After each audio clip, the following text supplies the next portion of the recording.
വേടനെതിരെ 2 സ്ത്രീകൾ ഇപ്പോൾ വീണ്ടും വന്നിട്ടുണ്ട് രംഗത്ത്. മുഖ്യമന്ത്രിക്ക് പരാതി നൽകുന്നതാണ്, നേരിട്ട് പരാതി നൽകുന്നതാണ് അറിയാൻ കഴിഞ്ഞത്.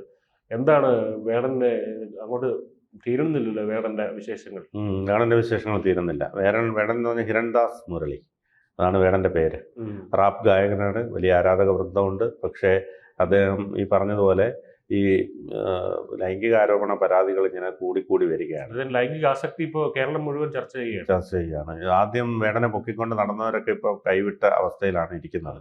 കാരണം 2 യുവതികളാണ് ഇപ്പോൾ മുഖ്യമന്ത്രിക്ക് പരാതി നൽകിയെന്നാണ് വിവരം. പിന്നെ മറ്റൊരു കാര്യം, ചില പരാതികൾ ഈ പറഞ്ഞതുപോലെ ഒരാൾ പ്രശസ്തനാകുമ്പോൾ അയാളെ തകർക്കാൻ വേണ്ടി അതിനു മുമ്പ് വരെ എല്ലാത്തിനും സന്നദ്ധരായി ഇരുന്ന ശേഷം പിന്നെ പരാതിയുമായി വരുന്ന രീതികളുമുണ്ട്. പക്ഷേ ഇതിൽ അങ്ങനെ അല്ലെന്നാണ് മനസ്സിലാക്കാൻ കഴിയുന്നത്. ഇന്ന് മുഖ്യമന്ത്രിക്ക് പരാതി നൽകി DGPക്ക് കൈമാറാനാണ് തീരുമാനം. 2020-ലും 2021-ലുമാണ് സംഭവങ്ങൾ നടന്നതെന്ന് യുവതികൾ പരാതിയിൽ ആരോപിക്കുന്നു.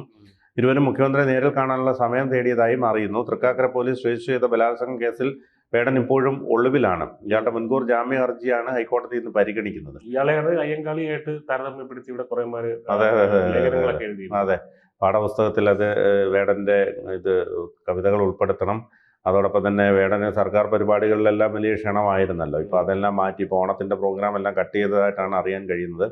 വേടൻ ഒരുപാട് ലൈംഗിക അരാജകത്വമുള്ളതായിട്ടാണ് ഈ സ്ത്രീകൾ. ആവശ്യമില്ല, CPM അത് യോജിച്ചു പോകുന്ന ഒരു കാര്യമാണ്. അതെ, തീവ്രത കുറവാണ് അല്ലേ? അവരുടെ തീവ്രത കുറച്ചുകൂടി പോയെന്നല്ലേ ഉള്ളൂ.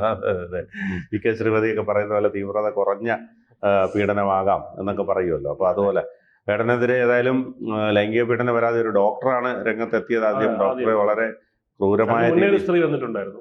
അതിന് മുമ്പ് ഒരു സ്ത്രീ വന്നിട്ടുണ്ട്. കേസായിട്ട് പോയിട്ടില്ല. അന്നേരം ഇത് അവരുടെ അനുഭവം വന്നപ്പോഴാണ് സമാന അനുഭവം ഇവർക്കും ഉണ്ടായതെന്നൊക്കെയാണ് പറയുന്നത്. വേടൻ ഒരുപാട് ലൈംഗിക വൈകൃതങ്ങളുണ്ടെന്നൊക്കെയാണ് പറയുന്നത്. അത്തരത്തിൽ ലഹരിക്ക് അടിമയാണല്ലോ. ലഹരിക്ക് അടിമയാകുമ്പോഴത്തേക്ക് ഇത്തരത്തിലുള്ള വൈകൃതങ്ങളോടുകൂടിയുള്ള ഒരു ലൈംഗിക ബന്ധമാണ്. ലഹരി കഴിച്ചിട്ട് വന്ന് സ്റ്റേജിൽ വന്നിട്ട് മക്കളെ, എന്റെ പൊന്നു മക്കളെ ലഹരി ഉപയോഗിക്കില്ലെന്നൊക്കെ പറയുന്ന വീഡിയോ ഒക്കെ വൈറലായിട്ടുണ്ടല്ലോ. അതെ.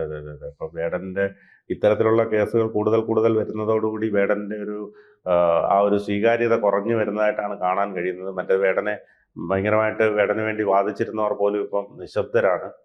അപ്പോൾ ഈ പറഞ്ഞതുപോലെ ഇത്തരത്തിൽ നമുക്കറിയാം ലഹരി പലരും ഉപയോഗിക്കുന്ന കലാകാരന്മാരൊക്കെ ഉണ്ട്. പക്ഷെ അവരുടെ കല കൂടുതൽ പരിപോഷിപ്പിക്കുന്നതിന് വേണ്ടിയിട്ടൊക്കെ ആയിരുന്നു ഉപയോഗിക്കുന്നതെന്നാണ് പറഞ്ഞു കേട്ടിട്ടുള്ളത്. നമ്മുടെ ജോൺ എബ്രഹാം എന്ന് പറയുന്ന പണ്ടൊരു സംവിധായകനുണ്ടായിരുന്നു. അദ്ദേഹം എപ്പോഴും ലഹരി ഉപയോഗിക്കുന്ന ഒരു സംവിധായകനായിരുന്നു. പക്ഷെ അദ്ദേഹം സെറ്റിലോ മറ്റാരോടും മോശമായി പെരുമാറുകയോ ഒന്നുമില്ല. അദ്ദേഹത്തിന്റെ ലഹരി ഉപയോഗിക്കുന്നത് കൊണ്ട് അവരെല്ലാം മോശക്കാരാവണമെന്നില്ല. ലഹരി ഉപയോഗിക്കുമ്പോൾ ഈ അകത്ത് ഉള്ള വൃത്തികേടുകൾ ഉള്ളവർ അത് പുറത്ത് കാണിക്കും. സ്വതവേ ഉള്ള വൃത്തികേടാണ് പുറത്ത് വരുന്നത് എന്നുള്ളതാണ്. പിന്നെ മറ്റൊരു കാര്യം, ഇപ്പൊ ഈ സ്ത്രീയുടെ പരാതി ഉണ്ടല്ലോ, ഈ സ്ത്രീയുടെ പരാതിയുമായിട്ട് ബന്ധപ്പെട്ട് 2 ഇന്റർവ്യൂ ഓൺലൈനിൽ വന്നിട്ടുണ്ട്, ഓൺലൈൻ മീഡിയയിൽ. അതിന് ആ സ്ത്രീകളാണെന്നാണ് തോന്നുന്നത് പരാതി കേട്ടിട്ട്.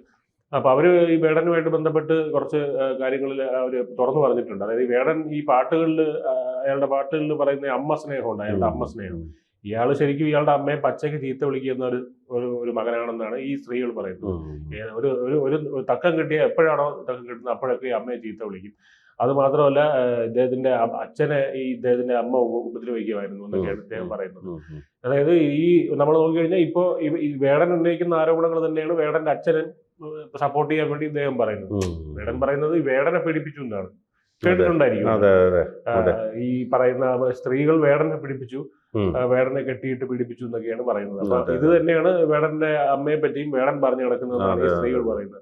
അപ്പൊ ഈ നമ്മളിപ്പോ ഒരു സൈക്കോപാത്തുകളെ എടുത്ത് നോക്കിക്കഴിഞ്ഞാല് ഈ സൈക്കോപാത്തുകളെല്ലാം തന്നെ അമ്മമാരോട് വിരോധമുള്ളവരാണ്.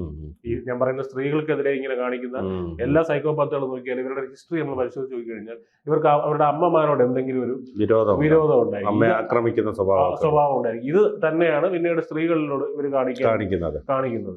അപ്പൊ ഈ സ്ത്രീ പറഞ്ഞതിൽ ഒരുപാട് കാര്യങ്ങളുണ്ടായിരുന്നു. അതായത് ഇവരെ ലഹരിക്ക് അടിമപ്പെടുത്തിയതിനു ശേഷം, അതായത് ഒരു ലഹരി ഉപയോഗിച്ചതിന് ശേഷം ഇദ്ദേഹം ഇയാൾ ബന്ധപ്പെടാനായിട്ട് ശ്രമിക്കും. അതിൽ ഇദ്ദേഹം, അതായത് ഈ രക്തം വാർന്ന് കാണുന്നതാണ് ഇദ്ദേഹത്തിന് ആനന്ദം നൽകുന്ന ഒരു കാര്യം. അങ്ങനെയാണ് ഇദ്ദേഹം പറയുന്നത്. ഇയാൾക്ക് അങ്ങനെ ഈ സ്ത്രീ പറയുന്നതാണ്, ഈ രക്തം വരണം, അത് ഇല്ലെങ്കിൽ ഇദ്ദേഹത്തിന് സംതൃപ്തി കിട്ടുന്നില്ല. അപ്പൊ ഇത്തരത്തിൽ ലൈംഗിക വൈകൃതങ്ങളും ഒക്കെ കൊണ്ട് നടക്കുന്ന ആളുകളെയാണ് ഈ കേരളത്തിലെ സമൂഹം ഇങ്ങനെ വാഴ്ത്തി പാടിക്കൊണ്ടിരിക്കുന്നത് എന്നുള്ളതാണ്. ഇവരുടെ പാഠപുസ്തകങ്ങൾ, ഇവരുടെ വരികളെടുത്ത് പാഠപുസ്തകത്തിൽ ചേർക്കാൻ ഒരു കാര്യം, ഒരു കലാകാരൻ ഒരിക്കലും നല്ല മനുഷ്യനാവണമെന്നില്ല. അങ്ങനെ പലരും പറയാണ് ഒരു നല്ല മനുഷ്യനെ കലാകാരനാവാൻ പാടുള്ളൂ. അങ്ങനെ ഇല്ലാത്തവരുണ്ട്. ഹിറ്റ്ലർ എന്ന് പറയുന്ന ഒരാളെ പറ്റി നമ്മൾ അന്വേഷിച്ചു കഴിഞ്ഞാൽ ഹിറ്റ്ലർ കുട്ടികളോട് വളരെ എന്താണ് സൗമ്യമായി പെരുമാറിയിരുന്ന ഒരാളായിരുന്നു, മൃഗസ്നേഹിയായിരുന്നു എന്നൊക്കെ നമുക്കറിയാം. ഹിറ്റ്ലറിനെ പറ്റി അങ്ങനെ നമുക്ക് ഒരിക്കലും ചിന്തിക്കാൻ പറ്റില്ല. അപ്പോ ഒരു ഹിറ്റ്ലർ നല്ലപോലെ ചിത്രം വരയ്ക്കുകയും ചെയ്യുമായിരുന്നു. അപ്പൊ ഒരു കലാകാരൻ എന്ന് പറഞ്ഞു കഴിഞ്ഞാൽ നല്ല മനുഷ്യനാവണമെന്ന് നിർബന്ധമൊന്നുമില്ല. അതൊരു ഈ തെറ്റിദ്ധാരണ മാത്രമാണ്. ഇപ്പൊ നമ്മൾ ഈ കഴിഞ്ഞ ഈ ഹേമ കമ്മീഷന്റെ സമയത്തൊക്കെ സിദ്ദിഖിനെ പറ്റി കേട്ട ആരോപണങ്ങളാണ്, തെളിഞ്ഞിട്ടില്ല, എന്നാൽ പോലും സിദ്ദിഖിനെ പറ്റി കേട്ട കാര്യങ്ങളൊക്കെ നമുക്ക് അറിയാമായിരിക്കും. ചില വൈകൃതങ്ങളൊക്കെ അതോടെ മുകേഷിനെ കുറിച്ച് കേട്ടത്, മുകേഷ് ഒരു ലേഡിയോട് ഇത്തരത്തിൽ ഇംഗിതത്തിന് വഴങ്ങാതിരുന്നപ്പോൾ പറഞ്ഞ ഡയലോഗ്, അപ്പൊ അത്തരത്തിലൊക്കെ ഉള്ള കാര്യങ്ങളൊക്കെ നമ്മളിങ്ങനെ കേട്ടപ്പോഴാണ് നമ്മളൊക്കെ ഒരു മനസ്സിൽ ഈ പ്രേക്ഷകരുടെ, മലയാളി പ്രേക്ഷകരുടെ ഒക്കെ മനസ്സിൽ ഒരു ബിംബം പോലെ സൃഷ്ടിക്കപ്പെട്ടവരായിരുന്നു ഇവരൊക്കെ. പക്ഷെ അതെല്ലാം പെട്ടെന്ന് വീണുടഞ്ഞതുപോലെ ഉള്ളൊരു ഇതായി മാറി. അതോടൊപ്പം തന്നെ സംവിധായകൻ രഞ്ജിത്തൊക്കെ ഇത്തരത്തിലുള്ള വൈകൃതങ്ങൾക്ക് അടിമയായിരുന്നു എന്നൊക്കെയാണ് പറയുന്നത്. അപ്പോൾ അത് ഹേമ കമ്മിറ്റിയുമായി ബന്ധപ്പെട്ടാണ് ഇത്തരത്തിലുള്ള ആരോപണങ്ങളൊക്കെ വന്നത്. ഇതൊക്കെ തെളിയിക്കപ്പെടേണ്ടതാണ്. പക്ഷെ എന്നിരുന്നാൽ പോലും ഈ പറഞ്ഞതുപോലെ ഇത്തരത്തിലുള്ള കലാരംഗത്ത് ഉള്ളവർ എപ്പോഴും ഒരു മാതൃകയാവേണ്ടവരാണ്. നല്ല കലാകാരന്മാർ ഒരുപാട് എല്ലാ മേഖലകളിലും ഉണ്ട്. നല്ല കലാകാരന്മാരുണ്ട്. അവരൊക്കെ അവരുടെ ജോലി കൃത്യമായി ചെയ്യുന്നു, ആരെയും ബുദ്ധിമുട്ടിക്കാതെ അവരുടെ ജോലി ചെയ്ത് സന്തോഷത്തോടു കൂടി പോവുകയാണ്, മണം വാങ്ങിച്ച് മടങ്ങുകയാണ് പതിവ്. പക്ഷേ ഇത്തരത്തിലുള്ള ഈ വേടനെ പോലെയുള്ളവർ, പിന്നെ വിനായകനെ എടുത്ത് പരിശോധിച്ചാലും ഇത്തരത്തിൽ വിനായകൻ പിന്നെ ഈ പറഞ്ഞ പോലെ ഭയങ്കരമായി തെറി പറയുക, ഭയങ്കര ഇതുപോലെ വേടനുള്ള പോലെ ഒരു ആരാധക സമൂഹമൊന്നും വിനായകനില്ല. വിനായകൻ ആളുകളെ ഏറ്റവും കൂടുതൽ വെറുപ്പിച്ച ഒരു സിനിമാ നടനായെന്ന് വെച്ച് കഴിഞ്ഞാൽ വിനായകൻ എന്നുള്ള ഉത്തരമേ മലയാളി ഏകപക്ഷീയമായിട്ട് പറയത്തുള്ളൂ. അപ്പോ ഈ പറയുന്ന വേടന്റെ, നമ്മളിപ്പോ മുകേഷിന്റെയോ അല്ലെങ്കിൽ ഈ പറയുന്ന സിദ്ദിഖിന്റെയോ കാര്യം എടുത്ത് നോക്കുമ്പോൾ വ്യത്യാസം എന്തെന്ന് പറഞ്ഞാൽ വേടന് ഒരു വലിയ ആരാധക സമൂഹമുണ്ട്, വേടനെ ഫോളോ ചെയ്തിട്ട്. അപ്പൊ ഇവര് ഇങ്ങനെയുള്ള ഒരാൾക്കെതിരെ ഇത്തരത്തിൽ ആരോപണം വരുമ്പോൾ ഈ സ്ത്രീകൾക്കായിരിക്കും അറ്റാക്ക് ചെയ്യപ്പെടാനുള്ള സാധ്യത കൂടുതൽ. കാരണം ഇവരുടെ നായകനെ, ഇവരുടെ ഹീറോയിനെയാണല്ലോ ഇതുപോലെ ചെളിവാരി അറിയുന്നത്. ആ തരത്തിൽ ഈ സ്ത്രീകൾ ആക്രമണം, അതുകൊണ്ടാണ് ഈ സ്ത്രീകളുടെ ഐഡന്റിറ്റി പുറത്തു വിടാത്തത്.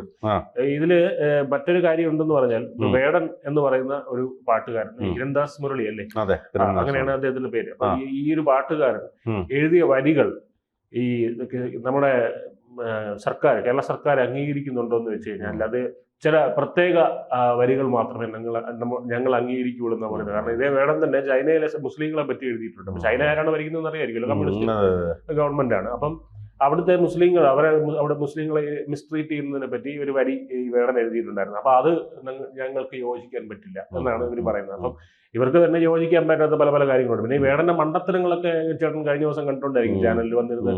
നമ്മുടെ അരുൺകുമാറിനോടായിരുന്നു തോന്നുന്നു പറയുന്നത്. അതായത് DNA-യിൽ എന്റെ DNA എന്ത് മണ്ടത്തരങ്ങളാണ് പറയുന്നത്, DNA-യിൽ എനിക്ക് ഇല്ല, DNA-യിൽ ബുദ്ധിയില്ല എന്നൊക്കെയാണ് പറയുന്നത്.